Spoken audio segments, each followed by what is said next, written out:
তিন স্পিনার নাকি তিন পেসার? শ্রীলঙ্কার বিপক্ষে প্রথম টেস্টে ভারতের জন্য কোনটা বেছে নেওয়া লাভজনক? গলের গতিবিধি বুঝতে না পারলে সমূহ বিপদ অপেক্ষা করছে। এখানেই ভারতকে বাজি ধরতে হবে। তিন পেসারের সেফ জোন নাকি তিন স্পিনার ঝুঁকিপূর্ণ পথ? একাদশ কেমন হতে পারে তা নিয়ে আলোচনা করা যাক। দলটার সবচেয়ে বড় ভরসা লোকেশ রাহুল, তাকেই দায়িত্ব নিতে হবে শুরু থেকে। অবশ্য সুবিধাটাও আছে, প্রথম দিকে গলের উইকেট বেশ ব্যাটিং ফ্রেন্ডলি। রাহুল নিজের ক্লাসটা কাজে লাগাতে পারলে ভারত চিন্তামুক্ত হতে পারে। সঙ্গী হিসাবে যশস্বী জয়সওয়াল তো থাকবেনই। টিনে নামা দেবদূত পাদ্দিকালের জন্য চ্যালেঞ্জ অপেক্ষা করছে। 2 টেস্টে 90 রান, খুব বেশি সন্তুষ্টজনক নয় বটে, তবে প্রস্তুতি ম্যাচে 142 রানের ইনিংস খেলে বুঝিয়ে দিয়েছেন সক্ষমতা। আর ব্যাটিং অর্ডারে দলটির প্রাণভোমরা শুভমান গিল। ভালো মন্দ সবটাই নির্ভর করছে তার উপর। ঋষভ পান্থকে বড় ভূমিকা রাখতেই হবে। মিডল অর্ডারের সাফল্য নির্ভর করছে তার উপরও। সরফরাজ খানের প্রত্যাবর্তনটা স্মরণীয় হবে কিনা সেটি সময় বলবে, তবে এই সুযোগ নিশ্চয়ই হেলায় হারাতে চাইবেন না তিনি।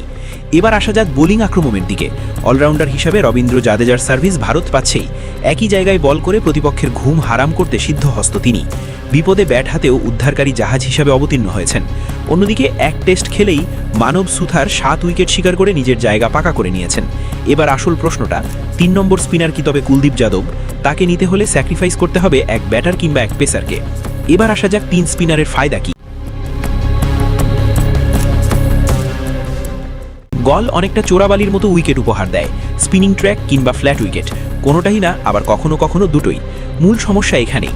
যদি স্পিনিং ট্র্যাক হয় 3 স্পিনার ঠিক আছে, গল শুরুর দিকে ব্যাটিং ফ্রেন্ডলি, সেক্ষেত্রে সেই হিসাবে মূল ভূমিকা পেসারদের।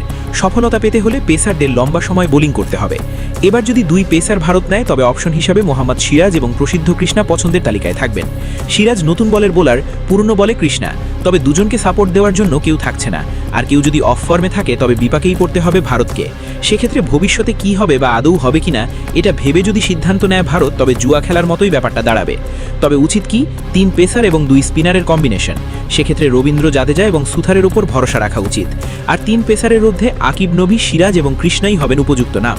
সব মিলিয়ে ভারতের সম্ভাব্য একাদশ দাঁড়াচ্ছে লোকেশ রাহুল, যশস্বী জয়সওয়াল, দেবদূত পাদ্দিকাল, শুভমান গিল, ঋষভ পান্থ, সরফরাজ খান, রবীন্দ্র জাদেজা, মানব সুথার, আকিব নবী, মোহাম্মদ সিরাজ এবং প্রসিদ্ধ কৃষ্ণা।